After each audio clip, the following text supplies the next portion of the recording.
बॉबी देओल। आज इस आदमी को लेकर पूरे देश भर में अलग ही क्रेज हमें देखने को मिल रहा है। 3 घंटे 21 मिनट की फिल्म एनिमल में सिर्फ 15 मिनट के सीन में बिना डायलॉग के बॉबी देओल ने जो इम्पैक्ट छोड़ा है वो वाकई काबिले तारीफ है। और इससे बॉबी देओल ने बता दिया है कि रोल लंबा नहीं बल्कि इम्पैक्टफुल होना चाहिए। आज बॉबी देओल की देश भर में भारी डिमांड है। लोग बॉबी देओल के काम को बेहद पसंद कर रहे हैं और इन्हें बड़े पर्दे पर देखना चाहते हैं। लेकिन ये इतना आसान नहीं था।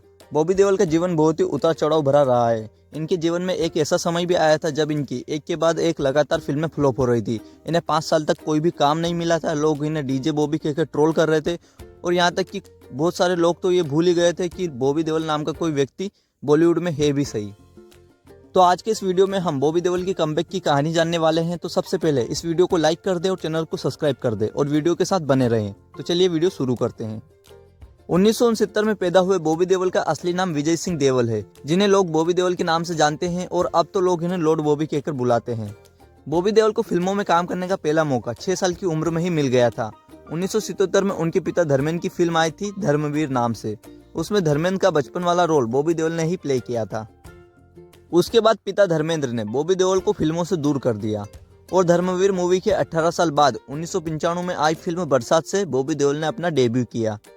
बरसात मूवी बॉक्स ऑफिस पर हिट रही थी। साथ ही में इस फिल्म में बॉबी देओल की एक्टिंग और उनके लुक को लोगों ने काफी पसंद भी किया था और बॉबी देओल को फिल्म बरसात के लिए बेस्ट मेल डेब्यू का फिल्म फेयर अवार्ड भी मिला था।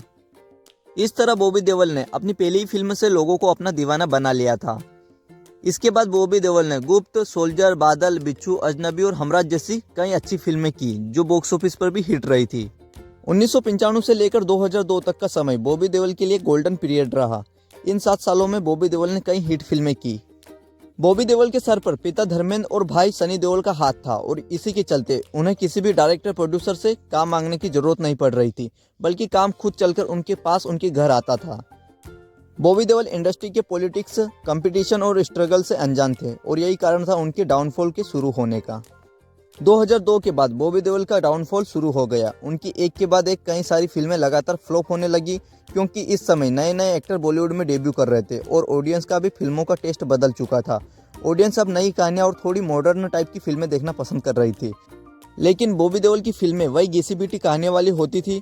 उनकी फिल्मों में कुछ नयापन नहीं था और यहाँ तक कि उनकी परफॉर्मेंस भी लोगों को काफ़ी साधारण लगने लग चुकी थी और यही कारण था कि लोगों को बॉबी देओल की फिल्में पसंद नहीं आ रही थी। और कहते हैं ना, बुरे में और भी बुरा होता है, यही हुआ बॉबी देओल के साथ। 2007 में आई सुपरहिट फिल्म जब वी मेट में सबसे पहले बॉबी देओल को लिया जा रहा था, लेकिन बॉबी देओल ने ही इस फिल्म से अपना मुंह मोड़ लिया और ये बॉबी देओल के करियर की सबसे बड़ी गलतियों में से एक है क्योंकि ये फिल्म बॉक्स ऑफिस पर सुपरहिट तो रही थी, साथ ही में ये फिल्म उस टाइम पर आई थी जब बॉबी देओल की फिल्में चल नहीं रही थी।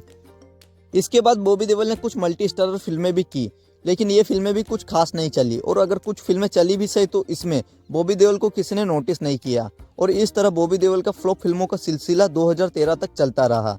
लेकिन अब तक बॉबी देओल को कम से कम फिल्में तो मिल रही थी, लेकिन 2013 के बाद बॉबी देओल को काम मिलना ही बंद हो गया। कोई भी प्रोड्यूसर, कोई भी डायरेक्टर उनको अपनी फिल्म में लेना ही नहीं चाह रहा था। 2013 से 2017 तक बॉबी देओल को कुछ भी काम नहीं मिल रहा था। वो पूरा दिन अपने घर में बैठे रहते और अपने आप को कोसते रहते।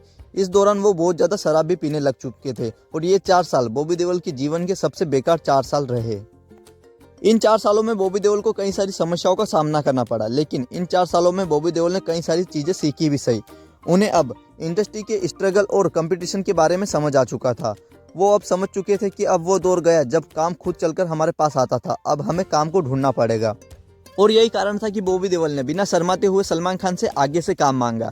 सलमान खान ने उन्हें रेस 3 में काम करने का मौका भी दिया। वैसे रेस 3 फिल्म बॉक्स ऑफिस पर फ्लॉप हो गई थी, लेकिन इस फिल्म ने बॉबी देओल को बहुत फायदा पहुंचाया। इस फिल्म के बाद से बॉबी देओल फिर से लोगों की नज़रों में आना शुरू हो चुके थे और रेस 3 के चलते ही बॉबी देओल को 2019 की फिल्म हाउसफुल 4 भी मिली। वैसे इस फिल्म से भी बॉबी देओल को कुछ खास सफलता नहीं मिली और उन्होंने इसके बाद OTT प्लेटफॉर्म की तरफ रुख कर लिया।